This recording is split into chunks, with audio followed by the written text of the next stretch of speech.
Hello, good morning. कशा आहात तुम्ही सर्व? अपेक्षा करते मस्त आणि मजेतच असाल. तुम्हालासुद्धा कधी-कधी आपल्या कामाचा कंटाळा येतो का? मला कमेंट करून नक्की कळवा. आपण रोज सकाळी उठून तीच कामे करतो आणि हे अगदी साहजिक आहे, की रोज तीच ती कामे करून सगळ्यांनाच त्या कामाचा कंटाळा येत असतो. मग त्या दिवशी आपल्या कामामध्ये तो उत्साह, तेवढी एनर्जी, तो आनंद आपल्याला दिसत नाही. खरं तर रोजची जशी आपल्याला एक्साइटमेंट असते, ती एक्साइटमेंट आपल्याला त्या दिवशी दिसत नाही. स्पेशली ज्या हाऊसवाईफ असतात ना, त्यांच्यासाठी सकाळी उठल्यापासून ते रात्री झोपेपर्यंत तेच रुटीन असतं आणि सतत घरामध्ये आपल्याला तीच ती कामे असतात आणि त्यामुळेच आपल्याला कधीकधी कंटाळा येतो आणि हे अगदी साहजिक आहे. आणि मी हाऊसवाईफ का म्हटलं? कारण त्या दिवसभर घरातच असतात. त्यांचं रुटीन अगदी सारखं असतं.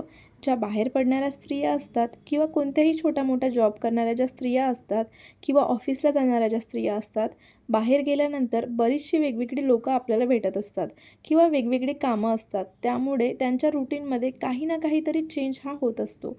ऑफिसचं रुटीन हे फक्त केव्हा-केव्हा अगदी सेम असतं, पण त्या गोष्टींचा त्यांना कंटाळा करून चालत नाही. कारण खूप पॉझिटिव्ह गोष्ट आहे ती म्हणजे सॅलरी. त्यांना ती सॅलरी मिळत असते. आता मी माझंच एक्झाम्पल देते. मी जास्त काही करत नाही, पण जे काही थोडंफार करते त्याची सॅलरी मला जेव्हा मिळते, तेव्हा त्या दिवशीचा जो आनंद असतो, तो माझ्या सगळ्या कामांना मागे टाकतो.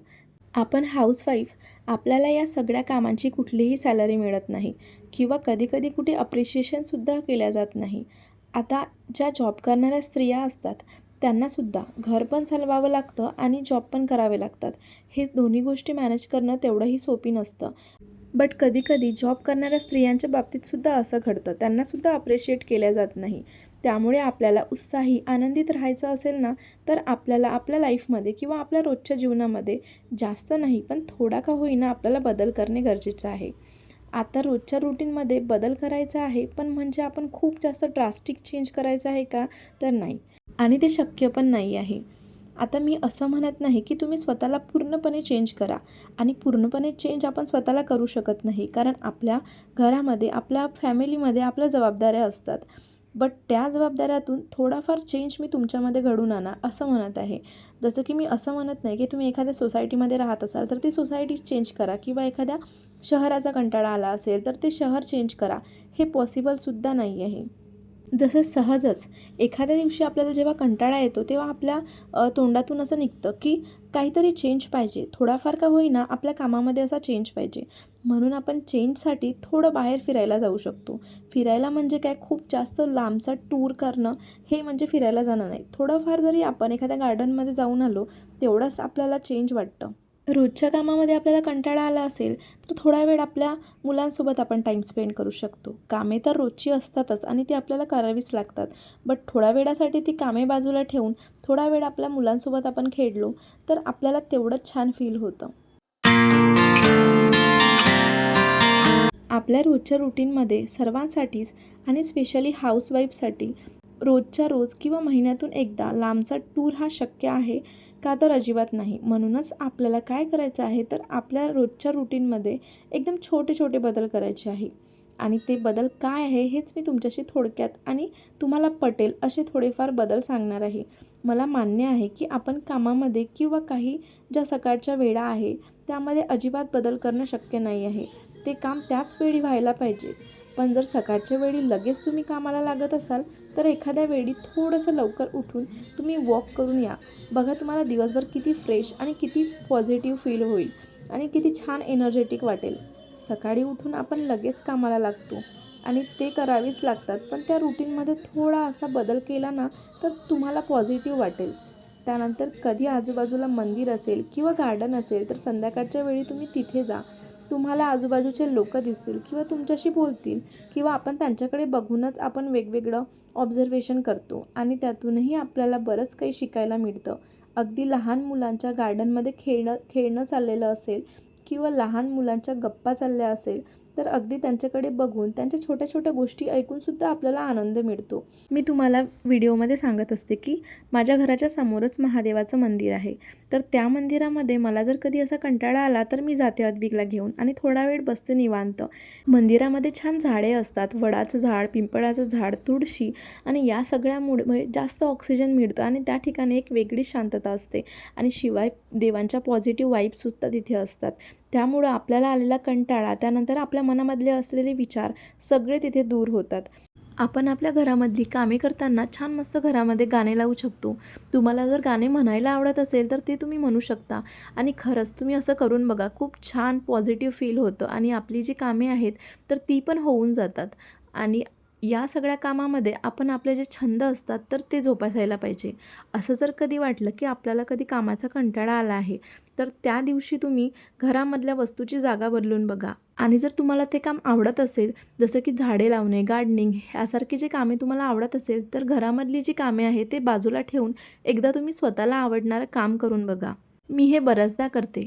माझं नेहमी चालू असतं की इथली वस्तू त्या जागी, तिथली वस्तू त्या जागी, कुठे काय चांगलं दिसतं. आणि खरंच सांगते, असे छोटे-छोटे घरामधले जे बदल असतात ते माझ्या मनाला छान पॉझिटिव्ह एनर्जी मिळवून देतात आणि मला छान असं फ्रेश फील होतं. अजिबात कंटाळा येत नाही.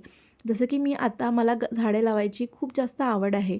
तर घरामध्ये मी वेगवेगळ्या ठिकाणी अशी झाडे ठेवलेली आहे, जसे की स्नेक प्लांट वगैरे. आणि मी नेहमी ट्राय करत असते की कोणत्या ठिकाणी कोणतं फ्लॉवर चांगलं दिसेल किंवा कोणतं प्लांट चांगलं दिसेल. एखादा वस्तूची अशी जागा बदलली तर आपल्याला काहीतरी बदलल्यासारखं सुद्धा वाटतं. एखादं प्लांट घरात ठेवतो किंवा त्याची जागा बदलवतो, किचनमध्ये एखादी नवीन वस्तू आणतो, तेव्हा किती उत्साह असतो त्या वस्तूबद्दल. अगदी छोट्या-छोट्या गोष्टीपासून सुद्धा आपल्याला आनंद मिळू शकतो. म्हणून घरातल्या वस्तूंची जागा बदलून बघा. नक्कीच तुम्हाला त्यातूनही आनंद मिळेल. आपण जरी गृहिणी असलो, आपल्याला जरी बाहेर कुठेही जायचं नसेल, तरीसुद्धा आपल्याकडे बरेच असे कपडे असतात आणि आजकाल तर सगळ्यांकडेच चांगले-चांगले कपडे असतात. तर ते छान कपडे आपण विअर करू शकतो. थोडंफार स्वतःला प्रेझेंटेबल बनवू शकतो. प्रेझेंटेबल म्हणजे काय? थोडे केस विंचरलेले, त्यानंतर छान मस्त लिप बाम वगैरे लावून, छान मस्त लोशन वगैरे लावून, तेवढं स्किन केअर जरी आपण केलं, तरी आपल्याला छान त्यानेसुद्धा फ्रेश फील होतं आणि आपल्यामध्ये त्यानेसुद्धा कॉन्फिडन्स येतो आणि आपल्याला काम करण्याचा कंटाळा येत नाही. आपण जर स्वतःकडेच लक्ष दिलं नाही, तर घरामध्ये सुद्धा आपलं लक्ष लागत नाही. तर या छोट्या-छोट्या गोष्टी आपण लक्षात घेऊन जर कामे केली, तर नक्कीच आपले जे कामे आहेत, तर ते सुद्धा होऊन जातात आणि आपल्याला कुठलाही कंटाळासुद्धा येत नाही. आपला ब्रेन हे कंटिन्यू काम करत असतं आणि ब्रेनलासुद्धा काहीतरी चेंज हवा असतो आणि तो चेंज आपल्यामध्ये आपोआप येतो, जर आपण नेहमी उत्साही आणि आनंदी राहिलो तर. आणि त्यासाठी आपण आपल्या स्वतःकडे सुद्धा लक्ष दिलं पाहिजे. तर याच छोट्या-छोट्या गोष्टीमुळं आपण कामाचा कंटाळा घालवू शकतो. तर आज मी तुमच्यासोबत छान मस्त रेसिपी शेअर करते. ॲक्च्युली घरामधली माझी बेसिक कामे सगळी आटोपलेली होती आणि तुम्ही जसं बघितलंच की आज मस्त छान अद्विकसोबत टाईम स्पेंड केला आणि छान मस्त आज मला कारल्याची भाजी बनवायची होती. तर तुम्ही कशी बनवता कारल्याची भाजी तर कमेंट करून मला नक्की कळवा. मी पहिले कारले जे असतात तर ते कापून घेते, त्यामध्ये थोडं मीठ घालते आणि कधी-कधी लिंबू असेल तर लिंबूसुद्धा घालते. आज माझ्याकडे लिंबू होतं ॲक्च्युली, बट तरी मी त्याच्यामध्ये फक्त मीठ घातलेलं होतं आणि त्यामुळे काय होतं की त्याला पाणी सुटतं आणि त्याचा जो कडवटपणा आहे तर तो निघून जातो. आता ते कारल्यांचं रेडी होईपर्यंत मला इकडे वरण-भात लावून घ्यायचा होता आणि ॲक्च्युली आज अद्विकला सेकंड सॅटर्डे असल्यामुळं सुट्टी होती. त्यामुळे आज मी काही नाश्ता बनवला नाही आणि डायरेक्ट मी स्वयंपाक करायलाच घेतला. थोडा वेळ ॲब्सॉर्ब झाल्यानंतर ते कारल्याचं जे आहे ते हाताने मी असं स्मॅश करून घेते आणि त्याच्यामधलं जे काही पाणी आहे तर ते काढून घेत असते. त्याच्यामुळे त्याचा कडवटपणा जो असतो तो निघून जातो. आणि खरं सांगते, ही अशी कारल्याची भाजी तुम्ही नक्की बनवून बघा. तर आणि खूप छान टेस्टी होते आणि मला तरी असं वाटतं मुलंसुद्धा आनंदाने खाणार.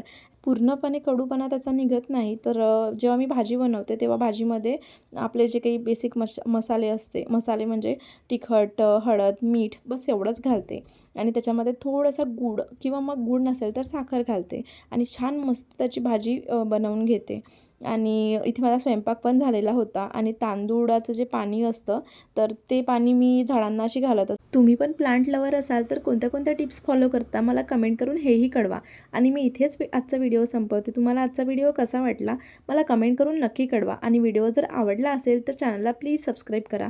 तुमच्या छान कमेंट्समुळं माझा दिवस खूप छान जातो. त्यामुळं नक्की लाईक, शेअर आणि कमेंट करा आणि चॅनलला सबस्क्राईब करा. So take care friends. भेटूया नेक्स्ट व्हिडिओमध्ये. बाय.